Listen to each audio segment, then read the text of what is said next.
everyone. My name is Jasmine Thien and I am a postgraduate student at the University of Cambridge in England. I'm recording this video today to share something quite personal and possibly a bit distressing. Just putting out a content warning / content note out there that what I am going to talk about today about my experiences at an NFB-Run structured discovery training centre might be a little bit distressing to some people. So yeah, just wanted you to be warned. So I attended a NFB-Run structured discovery training centre in 2017. This was right before my undergraduate degree. So let me just start off by saying that I am very, very grateful for the training that I received from this training centre and the skills that I obtained while I was there. I truly believe that without the skills that I had gained, I would not have been able to come to England, to Cambridge for my undergraduate studies. I read a degree in education with English and drama, and I'm currently doing a master's in children's literature. And the confidence and just the ability to live independently that I learned from this training centre definitely helped me to get to where I am today. So for that, I am very grateful. That being said though, my experiences at this training centre were distressing, to say the least. There were definitely parts of my experience that I would not wish on anyone. So that's what I'm going to be talking about today. So there are a few parts to it. So first of all, some of you may be able to tell, but I am actually not white. I am of ethnic origin. I am Chinese. And while I was at this NFB-Run training centre, I experienced not necessarily racist attacks, but more microaggressions that were still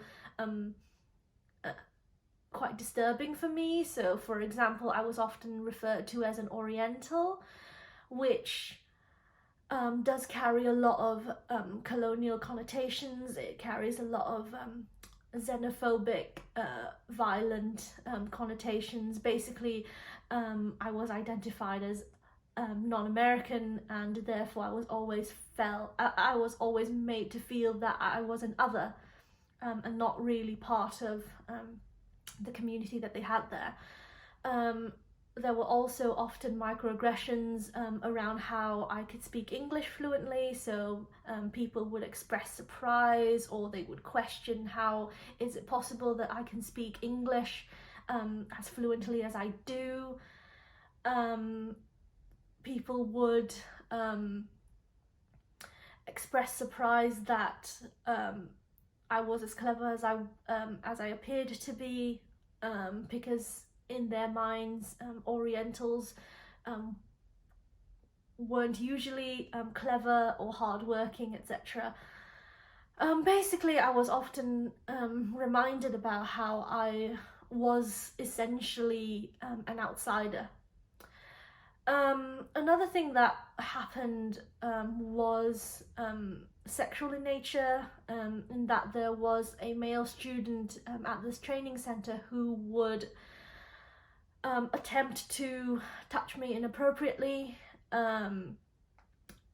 Fortunately, it never escalated to anything more than attempts, because oftentimes I would just try to push him off, and I would make it very, very clear that I did not welcome his attentions at all. But when I raised it to an instructor, what essentially happened was that I was being gaslit. I was being told that because this male student came from essentially a quote-unquote blind school, if you will, a school run especially for blind students.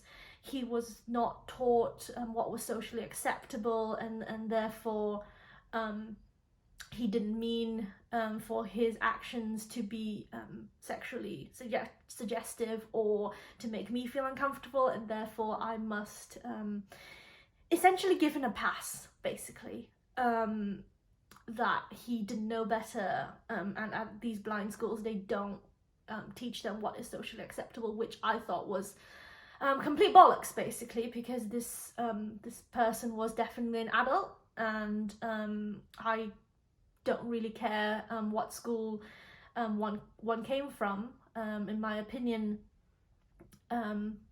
everybody by the time they reach 18 should at least have some awareness of what is socially and acceptable or not.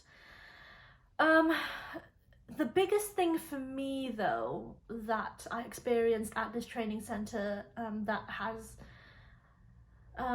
affected me to this day was the amount of emotional and psychological abuse that I experienced while I was there. So from very simple things like, well, I say simple, none of this should be acceptable, basically. There was an instance where I was in Braille class and I was reading To Kill a Mockingbird. And for those of you who have read the book, you will know that it does have some disturbing content. And at one point I was reading aloud and I refused to say the N-word. And the instructor, who was white, told me to just say it. But I refused to say it because A, I am not a horrible person, well, I hope, and B, I was very acutely conscious that there were African American students in the room. So I would definitely never say that word anyway, especially not with African American people in the room with me at the time. So I was told to just say the word, because it was in the book, and I refused, and I was then accused of being too politically correct, like quote, the communists and socialists in California, which, I mean, judging by how this person put communists and socialists together, definitely suggests to me that they have absolutely no idea what either of those terms mean. So it was just bullying in that sense, but there was also just a lot of belittling, a lot of demeaning, and a lot of making me feel terrible as a person. So I had an instructor who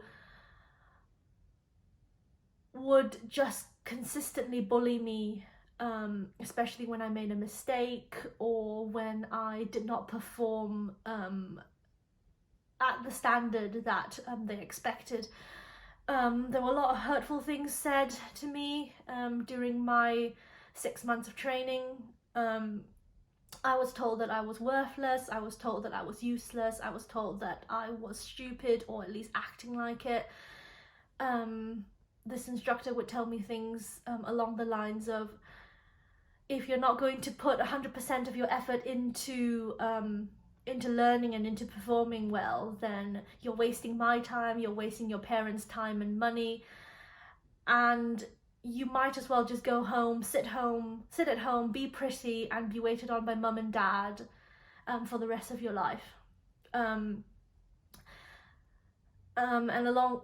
things along the line of, you are often worried about how people might judge you as a blind person. You believe that people will see you as useless, worthless, or stupid. Well, you definitely are acting like you are at the moment. And just things like that. I was often accused of making a fool out of my instructor. For some reason, it was thought, and I was accused that I was intentionally acting up, that I was intentionally trying to get a rise out of people or trying to get attention. I don't know why they would think that, because I don't understand why anyone would think that an adult would want to get yelled at in public. And I think that was a part that hurt me the most, because I often got shouted at and yelled at in public. There was a lot of yelling, there was a lot of raised voices. I have to say that I do have existing PTSD anyway, so I grew up in an abusive household, and so I have a lot of PTSD like reaction to anger and such. So in short, I do not take well to yelling and raised voices. So it got to the point where I was contemplating suicide. I became genuinely suicidal because I was just so terrified of being yelled at again. I started to internalize what I was hearing. I started believing that I was worthless and useless, and that I never could be the independent blind person that I saw everyone else being, but I was told that I could never be. Because I was considered clever, I was also I think held to a higher standard, because at any point if I forgot something or made a mistake, then it would be intentional. It would be again me trying to get a rise out of people, and consequently I would get yelled at a bit more. And there was also just a general cavalier attitude towards my safety and other students' safety, in my opinion. So, for example, I came back from a travel assignment one day, and I reported feeling really uneasy because at one point during the assignment I was followed, or at least I believed that I was being followed by a large group of predominantly males. And obviously I was alone. I was an unprotected female, a very easy target in my opinion. And I was told that as long as I walked confidently and oozed an atmosphere of competence, then I would be safe and I definitely would not be attacked, which is just,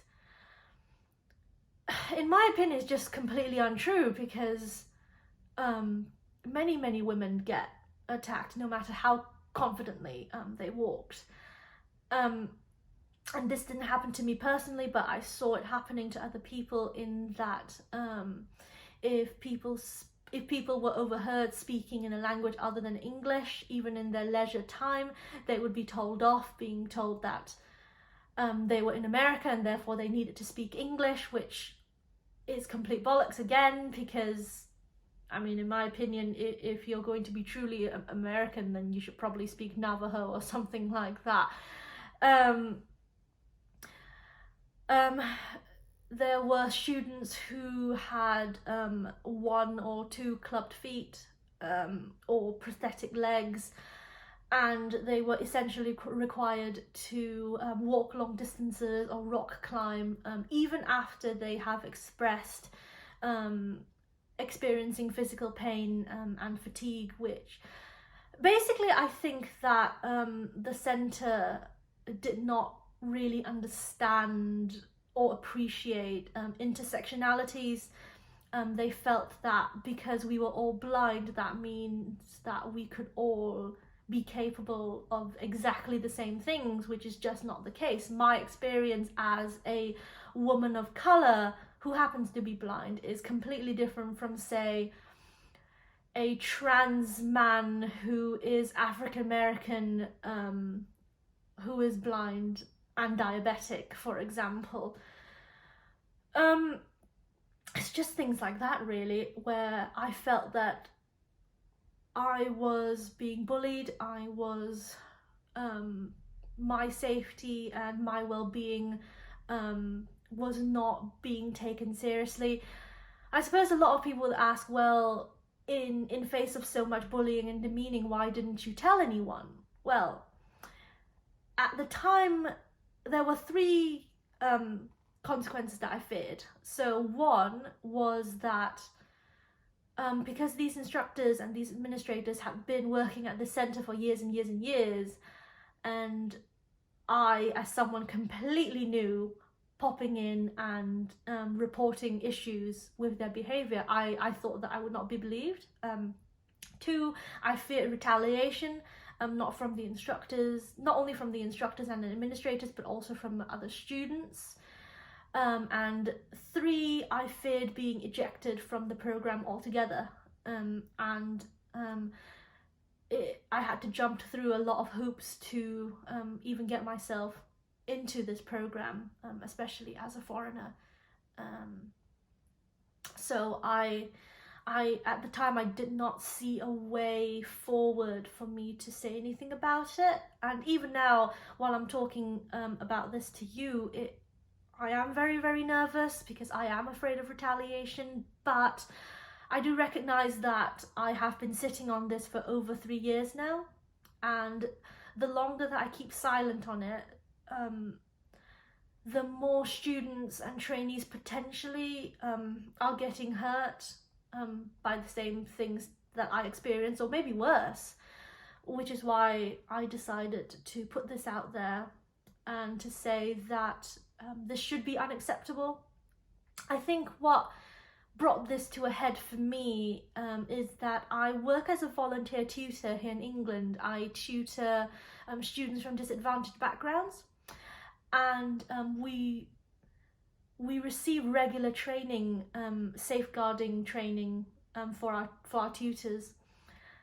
And it just struck me last Saturday when I was in the middle of this training. I thought, wow, this volunteer organisation run entirely by university students has a much clearer code of conduct and a much more rigorous set of guidelines for tutors' behaviour than this centre run by a national federation. It just seemed to me that the instructors and the administrators at the centre did not receive any pedagogical training. I got the sense that they were not trained in recognising issues around sexual assault, issues around race-motivated issues, and that they just did not know or care about how to treat their students with respect, with compassion, with an awareness that we are all different and what might work for some people will not necessarily work for others. And mental health is just such an important thing that I feel that it was just not taken seriously there, which obviously is a big problem because a lot of these abuse situations, we do not leave them behind at the centre that we're at. I definitely have carried them forward, and I definitely still have the scars from those traumas, because they were definitely traumatic experiences. If anything, I was re-traumatized. I had PTSD going in the first place, and I definitely was re-traumatized by my experiences there. I am still in therapy for a lot of what I experienced. I still, when I'm on the street or when I'm performing daily living skills here at home on my own, I still can hear those voices telling me that I am worthless, that I am stupid, that I am useless, and I'm just a waste of everyone's time. Which is why I think it's so important to speak up. And for those of you, I'm sure that I was not the only one who experienced these situations of abuse. For those of you who have done, please don't feel that you're alone. You are really, really not. I can understand if you don't want to speak out, that's totally understandable, but if you just share this video of me talking about it, if you share other people's experiences and stories, that's where we can enact change, because all we need to do is make enough noise about it that people will take notice. I do believe that these training centres offer an absolutely essential service, and they are obviously very important. They just need to be made safe for everyone. And we can do it, we just have to do it together. So thank you for listening.